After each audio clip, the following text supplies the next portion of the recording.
našem današnjem okruglom stolu, da završimo možda jedan blok sa izuzetno bitnom temom, to je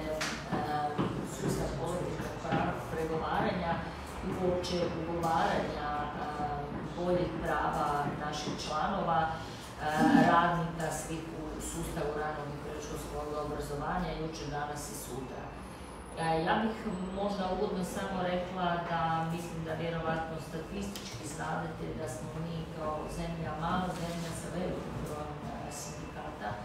ako pomišljamo sa nedovoljno razvijenim sustavom kolektivnog pregovaranja i uopće sa sustavom pregovaranja koji bi mogao u ovim vremenima odgovoriti ako ne 100%, ali ono u većem postotku svim zahtjevima naših članova. Na sreću u ranom i predškolskom odgoju u odnosu na neke druge djelatnosti djeluju samo 2 sindikata za cijeli rani predškolski odgoj, pa u tom smjeru je recimo tu je manji broj sindikata u odnosu recimo na sustav osnovnoškolstva, srednjih škola itd. Što se tiče dječjih vrtića, to isto vjerujem znate, osnivači, mi govorimo i zastupamo u pravilu gradske dječje vrtiće, čiji su osnivači jedinice lokalne samouprave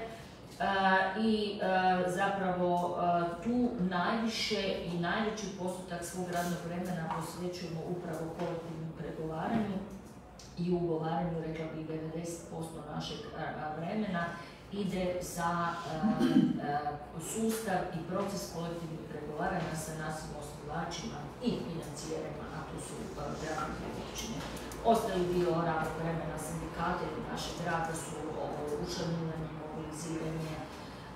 ili rad sa našim članovima na terenu. Što se tiče nekakvog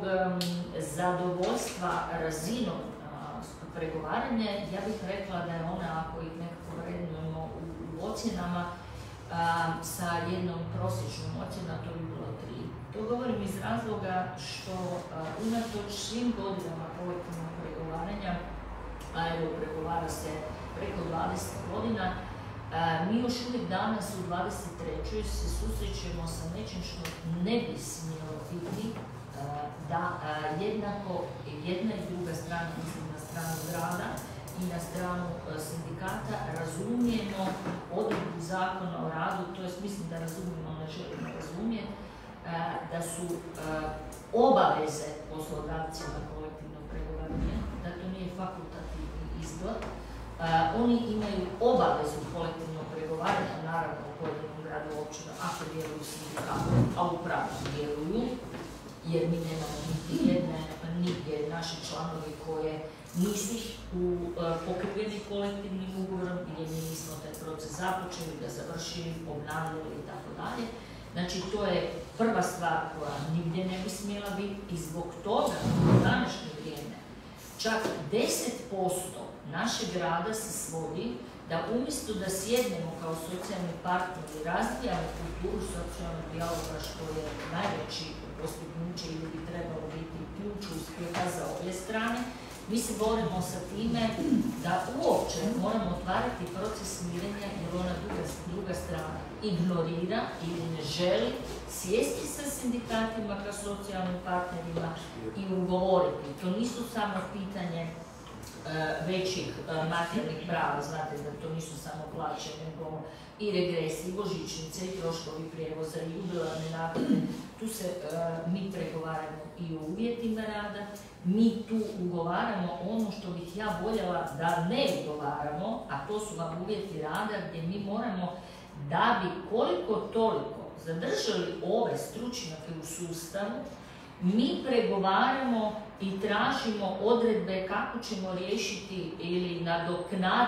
naknaditi radnicima rad u otežanim ili posebnim uvjetima, jer trenutno to jedino možemo, umjesto da se bavimo time da ni jedan radnik ne bi smio raditi u otežanim uvjetima, jel da poštujemo sve zakone kojih imamo u ovoj djelatnosti, nemamo ih puno, ali nažalost ih izvlačimo kako kada, kome u datom trenutku paše, ali to je jedino što možemo kako bi i ovaj dio ljude zadržali, da svima kažemo neće biti u kolektivnom ugovoru ugovorena odredba radna u preopterećenju, a to je ono kad raugate jednog radnika na 2 radna mjesta pa to traje 10 dana, pa su onda velike količine bolovanja,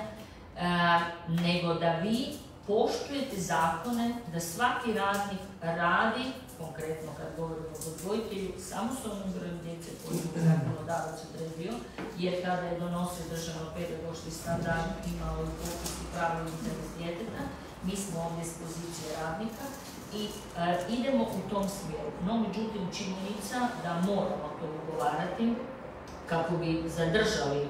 postojeće radnike. Mi imamo tu veliki problem i sa nerazumijevanjem ili pravljenjem nerazumijevanja sa člankom 51 koji pretpostavljam Zakon o predškolskom odgoju svi poznajete, gdje bi on bio na neki način nama odrednica kako bi to plaće trebale biti u dječjim vrtićima. To bi bilo da one trebaju biti, da skratim odredbu, u visini plaća zaposlenih u osnovnim školama. Znači u toj razini bi naši radnici, ne mislim samo na odgojitelje, jer mi pregovaramo za sve strukture, izuzev ne pregovaramo znači direktno za poslodavca, za ravnatelja, ali u toj razini da mi još uvijek imamo da otvaramo procese mirenja ili imamo čak i najave štrajka za elementarno razumijevanje zašto bi te plaće moralo biti kao u školama. Pa imamo sredstva države, recimo. To vam je jedan odgovor. Ili vi ne možete zahtijevati tako nešto, kaže jedan grad, jer vi ne pregovarate sa školama, mi ne možemo slijediti sustav škola, vi ne možete imati osnovicu kao škola, vi ne možete imati koeficijente uz uredbe i onda se mi moramo domišljavati kako ćemo taj članak prevesti u stvarno stanje i kako ćemo našim članovima omogućiti, mi to kažemo, zakonske plaće, a to su upravo te plaće koje bi trebalo biti u visini zaposlenih u osnovnim školama. Pregovarati, rekla bih, nikada nije bilo stresnije, izazovnije ili zahtjevnije, zato što je cjelokupna situacija očito od porasta troškova života, inflacije, užasno utjecala na, ne bih rekla velike zahtjeve naših članova, rekla bih na realno očekivanje, jer negdje ako u nekom gradu ugovorite recimo 10% povećanja, tim možda ste nešto malo viši u odnosu na plaću u školama, a negdje ugovorite 20%, vi još niste dostigli taj članak 51. Zatičemo svakakve situacije i vjerujte mi da puno puta mislimo da u nemogućim situacijama se bolje snalazimo i rijetko nailazimo na korektne, susretljive ili suradničke odnose s ovom s druge strane. I onda nas užasno ljuti kada kaže mi smo na istoj, mi smo kao dvije strane, ali trebamo ići u istom cilju. Naš uvijek odgovor je da, jer to pokazujete kada vas tražimo, dakle, da se te plaće izjednače. Naravno, ako je zaostajanje užasno veliko, ne možete vi u jednom sustavu pregovarati koji zna trajati od 3 mjeseca do godine dana. Zapravo, mi ga moramo provoditi dok god ne osjetimo da ona dobra vjera postoji s druge strane. Ali ako ćete vi i na 5. sastanak pregovora doći, a ostajete na istim pozicijama s prvog sastanka, mi jednostavno tada moramo pregovore prekinuti, moramo otvoriti proces mirenja i da, sve više i sve češće smo proaktivni, sve češće najavljujemo i najavljivat ćemo i dalje i industrijske akcije i štrajk.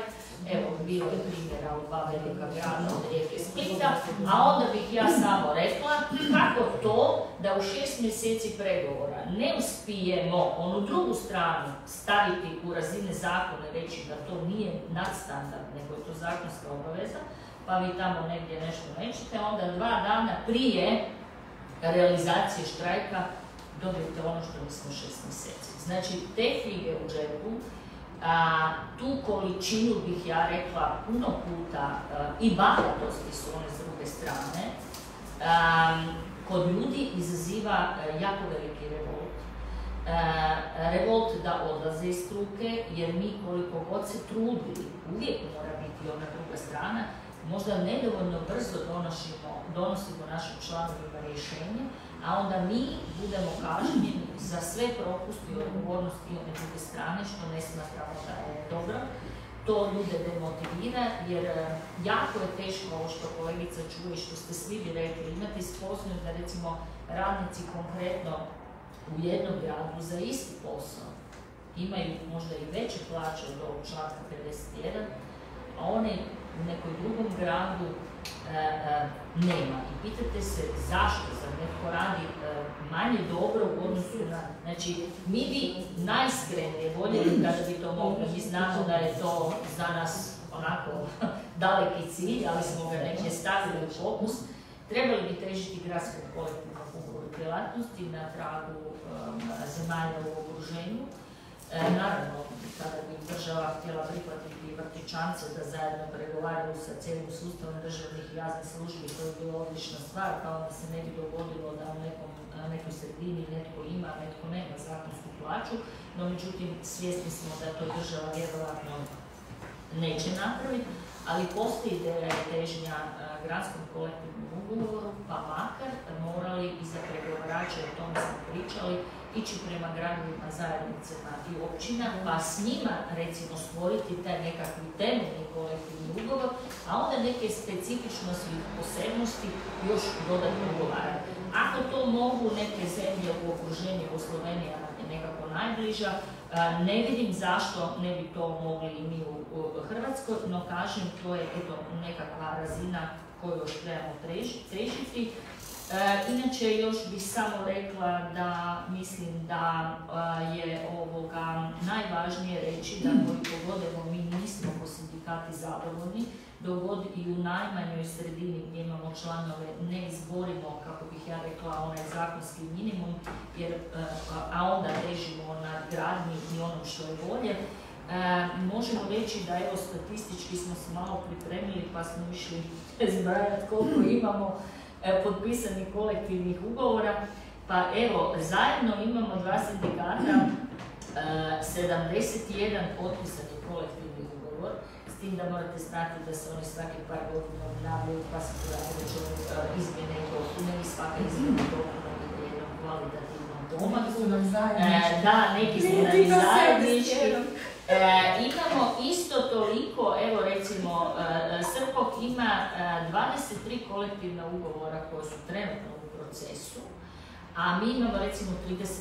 Znači mi smo kontinuirano u procesu kolektivnog pregovaranja i imamo trenutno jedna i druga strana 3 procesa mirenja, koje evo, neke ćemo započeti, neki smo u tijeku, ali kažem, načelno većina naših članova je zadovoljna, ali mislim da mi kao sindikati trebamo težiti da isključivo prije svega ugovorimo visinu plaće kao zaposlenih u školama, naravno cijeli onaj drugi paket materijalnih prava, a onda gdje god je to moguće, a zakon to dozvoljava, idemo na nadgradnju da bismo mogli zadržati i ovo malo ljudi kojih imamo.